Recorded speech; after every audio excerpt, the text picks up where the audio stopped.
warahmatullahi wabarakatuh. Kami dari kelompok 2 akan membahas materi keempat, yaitu penyajian data. Di sini kami akan membahas tentang bentuk-bentuk penyajian data.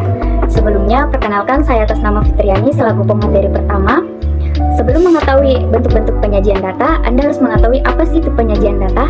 Nah, penyajian data adalah proses menampilkan atau menyajikan data dalam bentuk yang mudah dipahami dan mudah dianalisis. Penyajian data bertujuan untuk menginformasikan informasi yang terdapat pada data tersebut kepada audiens secara efektif. Adapun bentuk-bentuk penyajian data, yaitu yang pertama, penyajian data dalam bentuk tabel. Penyajian data dalam bentuk tabel ada 3 macam, yaitu yang pertama tabel baris dan kolom. Jenis tabel ini digunakan untuk menginformasikan nilai dari suatu kelompok data saja, seperti pada gambar tersebut. Kelompok data pada tabel di atas adalah tinggi dan jumlah siswa di satu kelas. Jadi data kita dapat pun meliputi data keseluruhan yang ada pada satu kelompok saja. Yang kedua, tabel kontingensi. Kalau di jenis sebelumnya ada satu kelompok data saja, pada tabel kontingensi ada lebih dari satu. Menggunakan jenis tabel ini, Anda jadi bisa melihat perbandingan ataupun hubungan dari 2 kelompok yang berbeda, seperti pada gambar tersebut. Dan yang terakhir, tabel distribusi frekuensi. Pada jenis tabel ini, data yang disajikan berupa interval yang memiliki frekuensi atau banyak datanya masing-masing.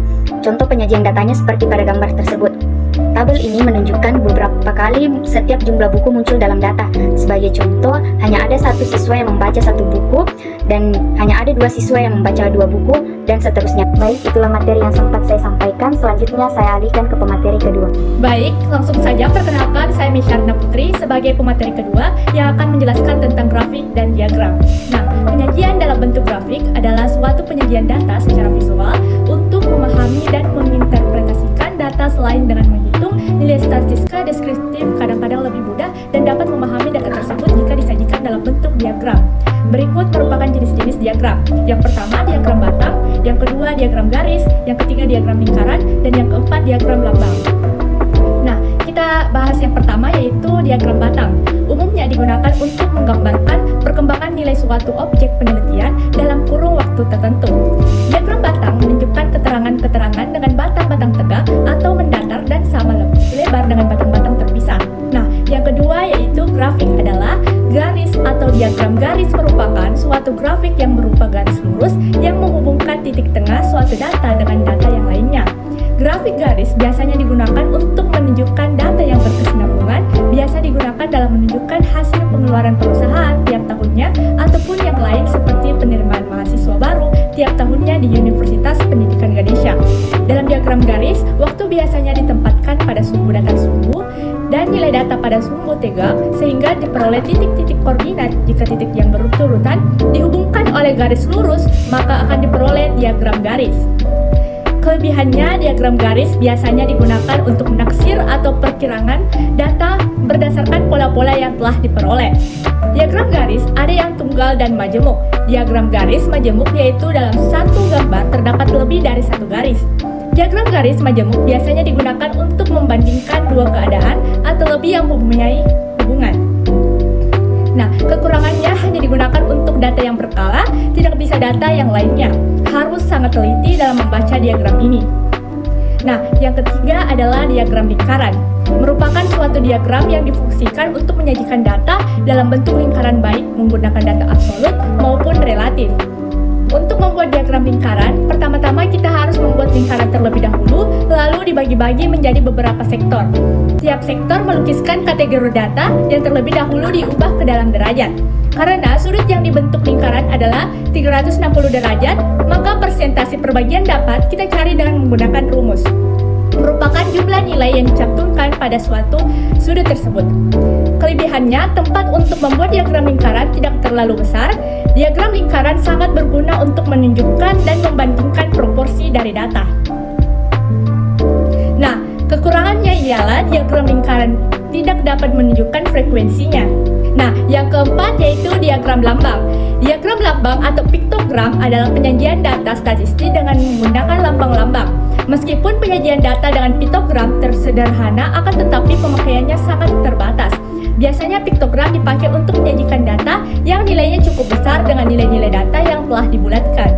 Diagram ini sering dipakai untuk mendapatkan gambaran kasar suatu hal dan sebagai alat visual. Bagi orang awam, setiap satuan jumlah tertentu dibuat sebuah simbol sesuai dengan macam datanya. Kesulitan yang dihadapi pada diagram lambang ini adalah ketika menggambarkan bagian simbol untuk suatu hal yang tidak penuh. Untuk satu gambar dan lambang tersebut, kelemahan dari diagram ini adalah kurang efisien tempat serta sulit dalam penggambaran untuk nilai yang tidak penuh. Nah, itulah penjelasan singkat dari saya. Saya alihkan ke pemateri ketiga. Sekian dan terima kasih. Berikut penyajian data histogram melibatkan langkah-langkah berikut. Yang pertama, memberi nama sumbu mendatar X dengan skor dan sumbu tegak lurus Y dengan frekuensi. Yang kedua, menyusun skor atau kelas interval dari skor kecil ke skor besar. Yang ketiga, menghitung batas nyata data atau skor dengan menambah 0,5 untuk skor batas atas dan mengurangi 0,5 untuk skor batas bawah. Yang keempat, membuat batang atau segi 4 pada absis setinggi frekuensi sesuai dengan masing-masing skor. Yang kelima, membuat skala pada absis dan ordinat. Dan yang terakhir, memberi tanda potong pada absis atau sumbu mendatar jika skor dilakukan pemotongan. Assalamualaikum warahmatullahi wabarakatuh. Perkenalkan, nama saya Salima Ananisa Putri. Langsung saja di sini saya akan menjelaskan tentang scatter plot. Scatter plot adalah jenis grafik yang digunakan dalam statistik dan analisis data untuk menampilkan serta menganalisis hubungan antara dua variabel numerik.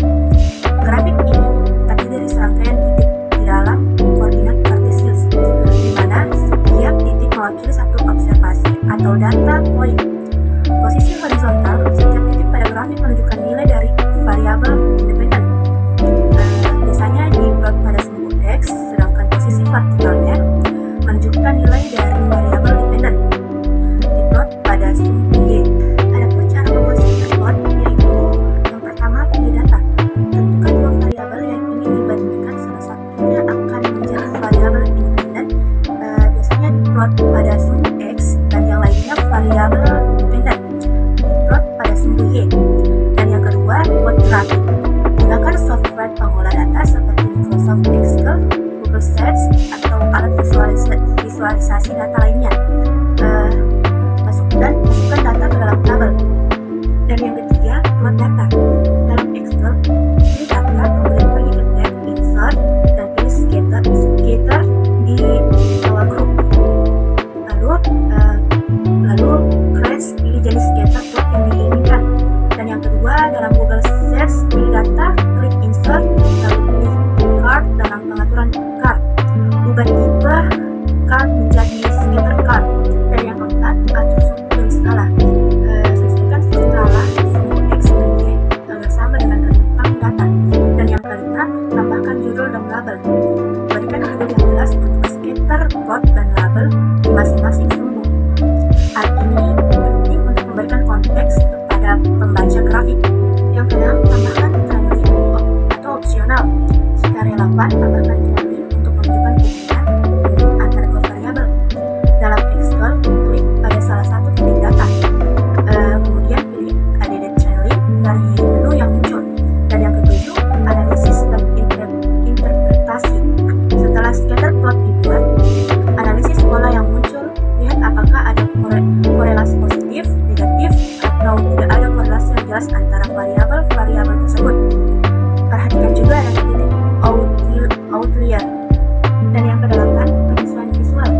Sesuaikan warna titik, ukuran, dan aspek visual lainnya untuk meningkatkan kejelasan dan estetika grafik.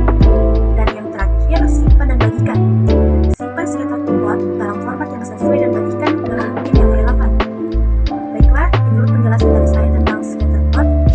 Wassalamualaikum warahmatullahi wabarakatuh. Assalamualaikum warahmatullahi wabarakatuh.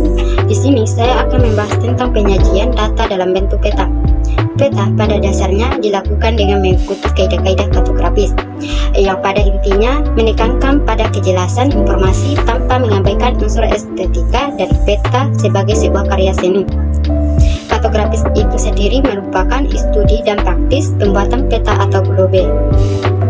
Data spasial divisualisasikan dalam bentuk simbol dengan memperhatikan beberapa aspek, yaitu sifat dan ukuran data, cara penggambaran simbol, serta parabel visual yang dapat digunakan. Sifat data spasial berupa kuantitatif maupun kualitatif. Kuantitatif lebih berfokus pada data angka dengan instrumen atau alat ukur tertentu, sedangkan kualitatif itu bertujuan untuk menjabarkan data analisis secara naratif. Adapun bentuk simbol dapat dikelompokkan menjadi simbol titik, garis, ataupun area. Parabel visual merupakan parabel yang digunakan untuk membedakan unsur yang diwakili pada setiap simbol. Parabel-parabel tersebut dapat berupa bentuk, ukuran, kepadatan, arah, nilai, dan warna serta posisi. Parabel visual berkaitan dengan kesan persepsi yang akan diperoleh bagi pengguna atau pembaca peta. 3 tingkatan persepsi tersebut meliputi: pertama, asosiatif.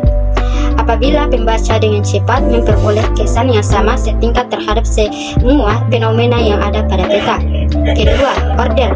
Apabila pembaca dengan cepat memperoleh kesan tertingkat terhadap semua fenomena yang dipetakan. Ketiga, kuantitatif. Apabila pembaca dengan cepat memperoleh kesan terhadap kuantitas data atau fenomena yang dipetakan. Itulah materi dari saya.